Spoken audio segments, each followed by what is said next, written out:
بسم اللہ الرحمن الرحیم 14واں سپارہ دو حصوں پر مشتمل ہے۔ سورہ ہجر اور سورہ نحل مکمل اس سپارے میں ہے۔ سورہ ہجر کے آغاز میں اور 14ویں سپارے کے شروع میں اللہ تعالیٰ نے کفار کی ایک آرزو کو بیان کیا، اور اسی تمنا سے اللہ تعالیٰ نے سپارے کا آغاز فرمایا ہے۔ فرمایا کہ آخرت میں جب کفار مسلمانوں کو خوب عیش میں اور جنت میں دیکھیں گے اور خود کو عذاب میں دیکھیں گے تو ان کے دل میں ایک تمنا آئے گی۔ اللہ تعالیٰ نے ان کی اس تمنا کو قرآن بنایا اور فرمایا کہ وہ یہ کہیں گے کہ اے کاش کہ وہ بھی مسلمان ہوتے، اگرچہ وہ نام کے ہی مسلمان کیوں نہ ہوتے، کیونکہ نام کا مسلمان ہونا اور دل میں ایمان کا ایک ذرہ بھی موجود ہونا اور اسی حال میں دنیا سے چلے جانا، یہ اتنی بڑی اللہ تعالیٰ کی نعمت ہے کہ اللہ تعالیٰ نے کل اس نعمت کی بنیاد پہ اہل جنت کو جنت عطا فرمانی ہے۔ اور جب اہل جنت میں داخل کیے جائیں گے اور وہاں ان لوگوں کو نہیں پائیں گے جن کے ساتھ وہ دنیا میں خیر کے کاموں میں ہوا کرتے تھے۔ امام شافعی رحمۃ اللہ علیہ فرماتے ہیں کہ جب اہل جنت میں ان لوگوں کو اپنے ساتھ نہیں دیکھیں گے جن کے ساتھ دنیا میں وہ نیکی کے کاموں میں ہوا کرتے تھے، تو وہ اللہ رب العزت سے سوال کریں گے اور کہیں گے کہ اے ہمارے رب، ہمارے بھائی ہمارے ساتھ نماز پڑھتے تھے، ہمارے ساتھ روزہ رکھتے تھے، یہاں وہ ہمیں نظر نہیں آ رہے۔ تو اللہ عز و جل فرمائیں گے کہ جاؤ اور آگ سے انہیں نکال کر لے آؤ جن کے دل میں ذرہ برابر بھی ایمان ہے۔ حضرت حسن بصری رحمۃ اللہ علیہ نے فرمایا کہ مومن دوست، ایمان والا، اس کو دوست بنانے میں کثرت سے کام لو، کیونکہ کل قیامت کے دن یہ آپ کے لیے شفاعت کا ذریعہ بنیں گے۔ فرمایا کہ وفادار دوست وہ ہے جو آپ کے ساتھ جنت تک جائے۔ علامہ ابن جوزی رحمۃ اللہ علیہ فرماتے ہیں کہ اگر تم جنت میں جاؤ اور جنت میں مجھے اپنے درمیان نہ پاؤ تو میرے بارے میں اللہ تعالیٰ سے ضرور سوال کرنا اور اللہ تعالیٰ سے کہنا کہ مولا تیرا فلاں بندہ ہمیں آپ کی یاد دلایا کرتا تھا۔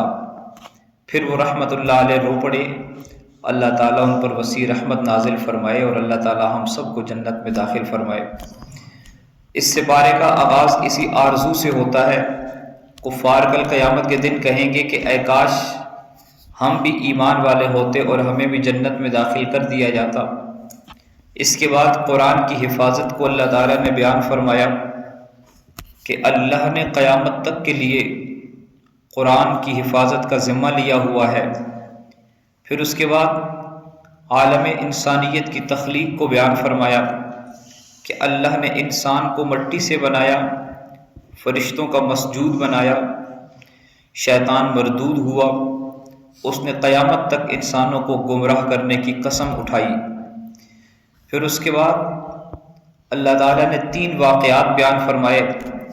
سب سے پہلے حضرت ابراہیم علیہ السلام کا واقعہ کہ ان کو فرشتوں نے آ کر بیٹے کی خوشخبری دی، اور جس وقت فرشتوں نے انہیں یہ اطلاع دی اس وقت ان کی اہلیہ بہت بوڑھی ہو چکی تھی، بظاہر یہ ولادت کی عمر نہیں تھی، اس لیے آپ کو بیٹے کی خبر سن کر دلی خوشی بھی ہوئی اور تعجب بھی ہوا کہ یہ ہوگا کیسے۔ تو فرشتوں نے کہا کہ ہم آپ کو سچی خوشخبری سنا رہے ہیں، آپ مایوس نہ ہوں۔ آپ نے فرمایا کہ اللہ تعالیٰ کی رحمت سے مایوس ہونا تو صرف گمراہ لوگوں کا کام ہے۔ دوسرا واقعہ، اللہ تعالیٰ نے فرشتے حضرت ابراہیم علیہ السلام کو خوشخبری سنانے کے بعد حضرت لوط علیہ السلام کی خدمت میں حاضر ہوئے اور ان سے درخواست کی کہ آپ اپنے گھر والوں کو ساتھ لے کر رات کے سناٹے میں اس بستی سے نکل جائیے، کیونکہ وقت آ چکا ہے، آپ کی بستی والے گناہوں کی سرکشی میں اتنے آگے نکل چکے ہیں کہ اللہ تعالیٰ نے ان کے ناپاک وجود سے اپنی زمین کو پاک کرنے کا فیصلہ کر لیا ہے، اور ان کی جڑ صبح ہوتے ہی کاٹ دی جائے گی، اور پھر اللہ نے اس پوری بستی کو ہلاک کر دیا۔ تیسرا واقعہ اصحاب الحجر کا ہے۔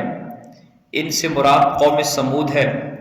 یہ لوگ بھی ظلم اور زیادتی کی راہ پر چل نکلے تھے، اور بار بار ان کو اللہ کے نبی نے اور ایمان والوں نے سمجھایا، اور اس کے باوجود یہ بت پرستی کو چھوڑنے پر آمادہ نہیں ہو رہے تھے۔ انہیں مختلف معجزات دکھائے گئے، بالخصوص پہاڑی کی چٹان سے اونٹنی کی ولادت کا معجزہ، جو حقیقت میں کئی معجزوں کا مجموعہ تھا۔ اونٹنی کا چٹان سے برآمد ہونا، نکلتے ہی اس کی ولادت کا وقت ہو جانا، اس کی جسامت کا غیر معمولی بڑا ہونا، اس سے بہت زیادہ دودھ کا حاصل ہونا، لیکن ان بدبختوں نے اس معجزے کی کوئی قدر نہ کی، بجائے اس کے کہ وہ اسے دیکھ کر اللہ کی تقدیر کو اور اللہ کی قدرت اور طاقت کو سمجھتے اور اللہ کی الوہیت کو قبول کرتے اور ایمان لاتے اور اللہ کی عبادت کرتے۔ انہوں نے اس اونٹنی کو ہلاک کیا، چنانچہ وادی حجر والے بھی عذاب کی لپیٹ میں آ گئے۔ یہاں سے آگے سورہ نحل کا آغاز ہوتا ہے، اور سورہ نحل میں اللہ تعالیٰ نے 5 باتیں ارشاد فرمائی۔ سب سے پہلے توحید کو بیان کیا۔ اللہ تعالیٰ نے زمین کو فرش بنایا، آسمان کو چھت بنایا، انسان کو ایک گندے پانی کے قطرے سے پیدا کیا، چوپائے بنائے جن میں مختلف منافع رکھے، اور وہ اپنے مالک کے لیے فخر کا ذریعہ بھی اور جمال کا باعث بھی ہیں۔ گھوڑے، خچر اور گدھے پیدا کیے جو سامان اٹھانے کے کام آتے ہیں، اور ان میں رونق اور زینت بھی ہوتی ہے۔ بارشیں بھی اللہ کے حکم سے برستی ہیں، اور پھر ان بارشوں سے زیتون، کھجور، انگور اور دوسرے بہت سے میوہ جات اور غلے بھی اللہ پیدا کرنے والا ہے۔ رات اور دن، سورج اور چاند کو اللہ نے انسانوں کی خدمت میں لگا رکھا ہے۔ دریاؤں سے اللہ تعالیٰ زمین کو سیراب کر رہے ہیں، اور پھر جانوروں سے تازہ گوشت اللہ مہیا کرنے والا ہے۔ سمندر میں جہاز اور کشتیاں اللہ کے حکم سے رواں دواں ہیں۔ اگر اللہ کی نعمتوں کو شمار کرنا چاہیں تو لوگ تھک جائیں گے، لیکن اللہ کی نعمتوں کو گن نہیں سکتے۔ اس کے بعد رسالت کو بیان فرمایا کہ نبی کریم صلی اللہ علیہ وسلم کو حکم دیا گیا کہ آپ لوگوں کو حکمت اور موعظہ حسنہ کے ساتھ اللہ کی طرف بلائیں، اور اس کی راہ میں پیش آنے والے تمام مصائب پر صبر کریں۔ آپ کو صبر کرنے اور تنگ دل نہ ہونے کی تلقین کی گئی۔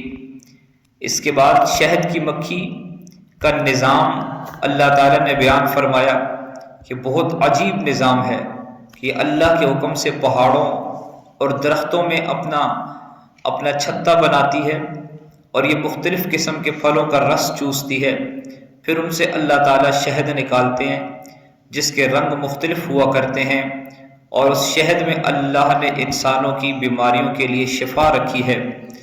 اس سورت کی ایک آیت نمبر 90، 3 باتوں کا حکم دیا گیا، اور یہ بڑی جامع ترین آیت ہے، اور 3 باتوں سے منع فرمایا گیا۔ سب سے پہلے عبادات اور معاملات میں عدل کا حکم دیا، ہر ایک کے ساتھ اچھا سلوک اور قرابت داروں کے ساتھ تعاون کرنے کا حکم دیا، اور واضح طور پر برائی سے منع کیا اور ظلم کرنے سے روکا۔ اور پھر اس کے بعد حضرت ابراہیم علیہ السلام کی تعریف فرمائی کہ حضرت ابراہیم علیہ السلام نے زندگی بھر اللہ تعالیٰ کی توحید کو بیان کیا، اللہ کی توحید پر جمے رہے۔ حضور کریم صلی اللہ تعالی علیہ وسلم کو ابراہیم علیہ السلام کی ملت کے اتباع کا حکم دیا گیا۔ اللہ تعالیٰ نے ان آیات پر اس سپارے کو مکمل فرمایا ہے۔ 14ویں سپارے کا یہ خلاصہ ہے۔ اللہ تعالیٰ ہمیں سمجھنے اور عمل کرنے کی توفیق عطا فرمائے۔